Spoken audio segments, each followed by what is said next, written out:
everybody. Welcome back to our coverage of Deadwood. Right now we're up to the third episode of the first season. It's called Reconnoitering the Rim.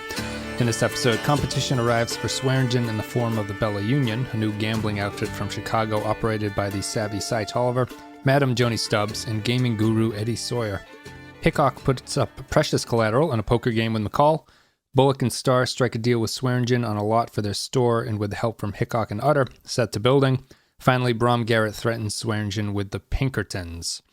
So, let's talk about this one. I'm going to open this one up with our quote that kind of, I think, sums up the episode. And this one comes from the very end of the episode where Swearingen is talking to Trixie about trust.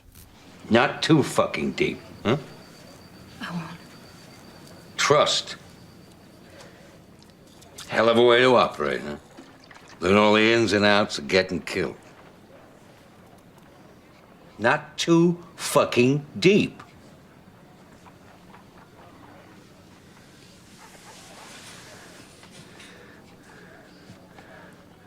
Every fucking beating I'm grateful for.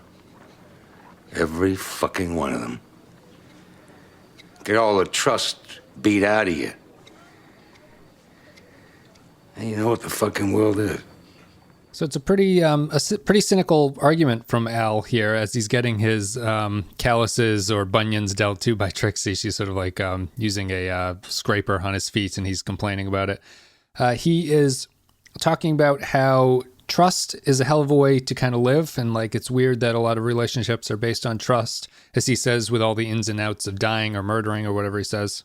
And his final point is that he's grateful for all of the beatings and violence, and you could think of that as either physical beating or the sort of like times that he's been screwed over in business dealings, because he's grateful for those things because it taught him that trust is not something to be trusted.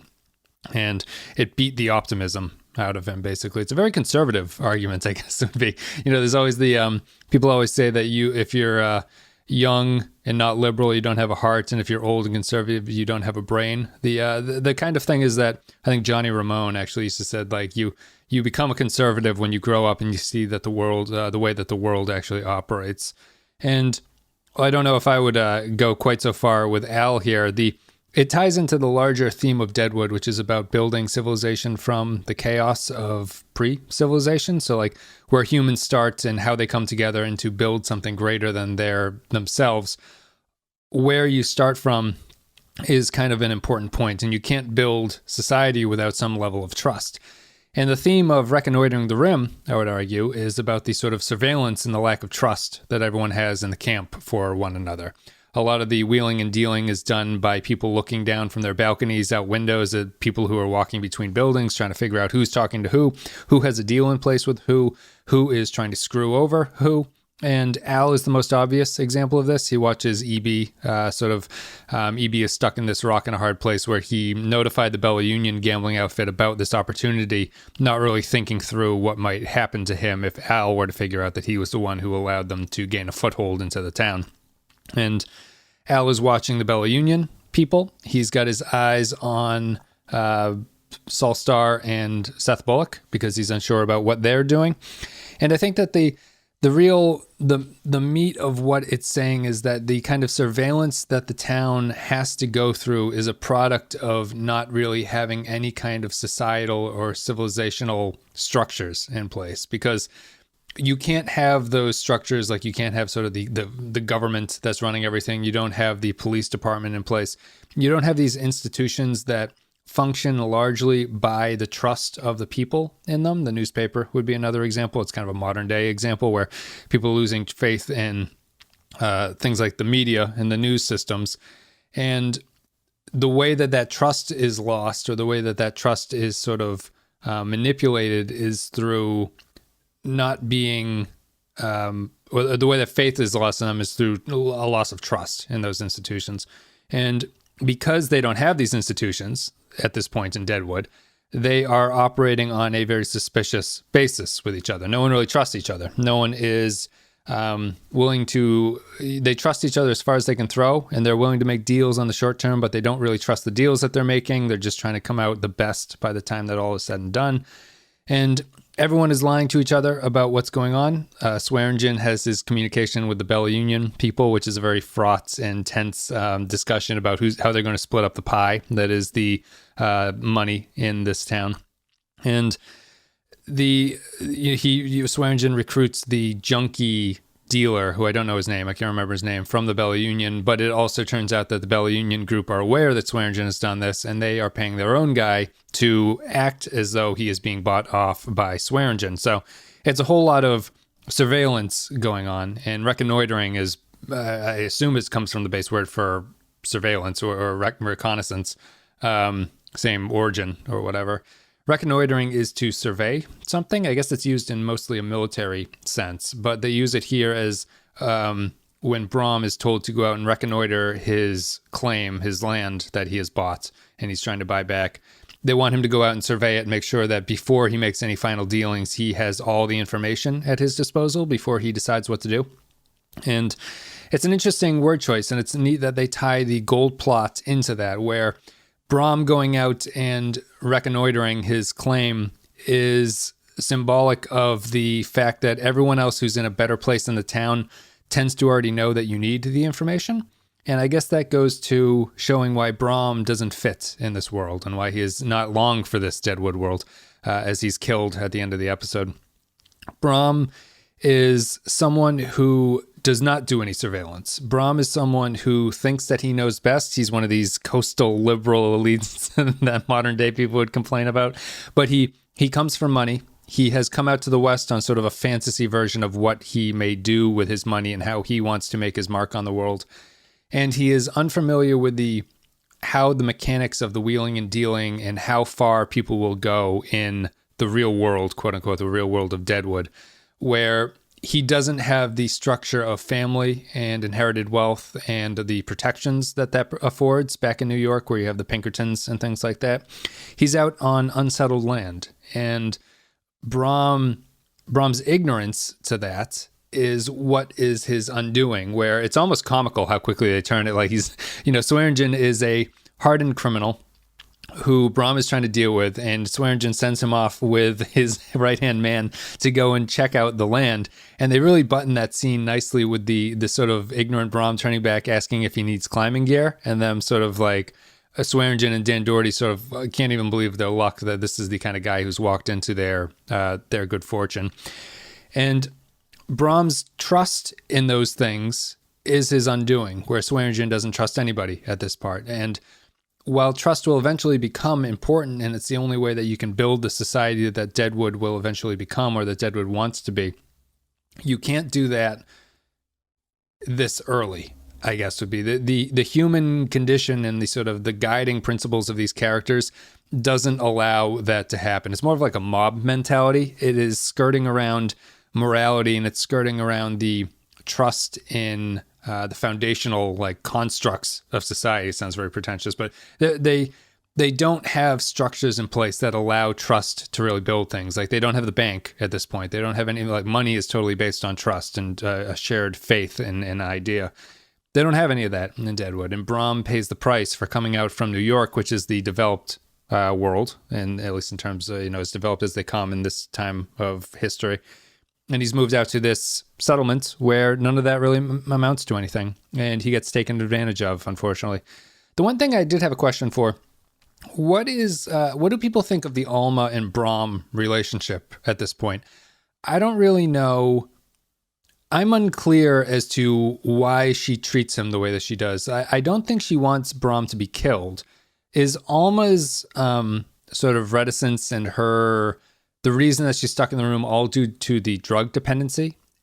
I guess that's what they're implying, but I'm never really clear if she wants him to die or why she's not more forceful in telling them to leave, or why. Maybe it's just the product of the time. She's supposed to be meek and submissive to him because he's the husband and she's the wife. But I don't know if the show ever really clearly gets across their relationship, because we don't have a lot of time with them, about why she is so meek to him, and why, even though she knows that things are going wrong, she's not more forceful with him to go back. Maybe she is forceful enough, and Brom is the sort of idiot who can't see a good idea when he's presented with it, and he believes wholeheartedly in his own methodology. I don't know. That's something I had a question for. I don't know what people would have thought about that. But I think that's pretty much the take of it. Outside of that, this episode does a little bit more with the Hickok and McCall stuff, building off of that, which will become important. The Bullock and Starr get their lot, and they start to building.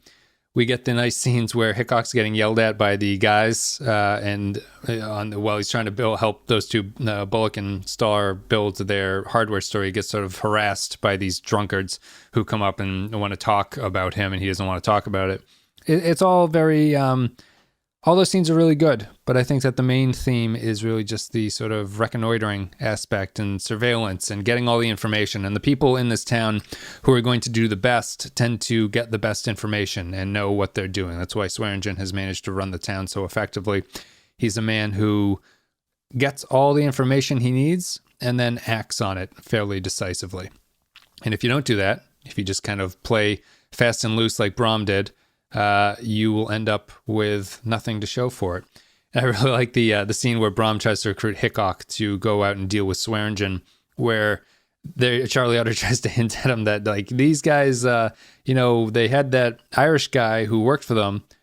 He left town, but when I moved into his room in the hotel, there was a fresh blood stain on the floor. So maybe you should pay attention to that. And Brom's response is, "No honor amongst the thieves."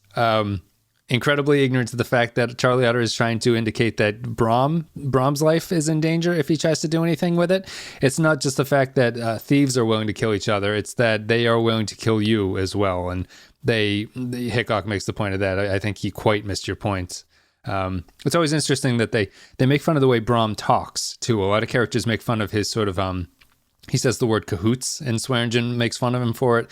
And Hickok says quite in an interesting way. And it always strikes me as funny just because of how flowery and curlicue the writing is for this show, that some characters would have a problem with the way that some other characters talk. It seems very arbitrary, but I guess maybe it's not. Cahoots is a good word to, I suppose, make fun of. It's kind of a goofy word to use. That's it. Let's wrap it up with another quote that I think sums up everything. We've got Swearingen up looking down at Bullock building his thing, doing some surveillance on the hardware boys, wondering what they've got with Hickok. And then he's talking to E.B., who E.B. is the betrayer at this point, and Swearingen is trying to get some information out of him. And it's a wonderful scene between those two, because I think that E.B. Farnham is probably one of my favorite characters on this show. And the way that he and Swearingen interact and this sort of miscommunication about what was meant, where Al sets him up with a past tense version of referring to their friendship in a way that causes Evie to get very nervous. And I think it's just a really delightful little turn of dialogue. So we'll play that now. For having nothing to do with him. These hardware cocksuckers sure seem to be joined to Hickok at the hip. You made your judgment on that situation, Alan. I believe you judged correct. No connection between them and him, or between any of them and these new saloon people. You saw it like that, and I did too, to the best of the both of our thinking. Which was important to me. Which was? What? When you said which was, I didn't follow what you were asking. I wasn't asking nothing. I was saying I didn't have full information, so your impression on this was important. Someone I could trust. All right. So that's it. I guess we'll just wrap it up with a short discussion. This is the Bella Union introduction, which is the high-end saloon that's going in across the street from the Gem, which is what Swearingen operates. They're going for very different clientele, it seems. The Bella Union is much more of the, if civilization were to come to this town, you will have an upper class that would rather spend good money at the Bella Union than they would at the Gem. The Gem is your dive bar, your local dive bar, with shady characters and violence and everything that's unsavory, at least in terms of what you would want to expect when you're going to look for a good time with a prostitute. And the Bella Union is the fancier version. They've got wallpaper. It's not just wood walls with nothing else decorating anything. They've got wallpaper. They've got women in fancy cleavage exposing dresses. They've got carpets. They've got nicely decorated rooms. They are the next evolution. And maybe they're right that there wouldn't be a lot of crossover between their business, but I don't think that's what Swearingen really considers to be important. And it's led by Powers Booth as Cy Tolliver, who I guess was originally supposed to be cast as Swearingen, but he either got sick or something happened and they had to recast the Swearingen thing. So Milch put Powers Booth into this role, and this is an interesting role because I think the character actually runs out of a purpose somewhere along the lines, and the show never really wants to get rid of him because they like the actor, but he has a purpose here, and I think that it's to square off against Swearingen and to provide this sort of surveillance thing as well as the next level of what Swearingen is concerned about, and I think that they do that pretty well. Okay, that's it. So Reconnoitering the Rim, we're done with it. And we are going to be back with our next episode, which will deal with the fallout of Wild Bill Hickok. So, looking forward to that. Thank you very much for listening, guys, and I'll see you later.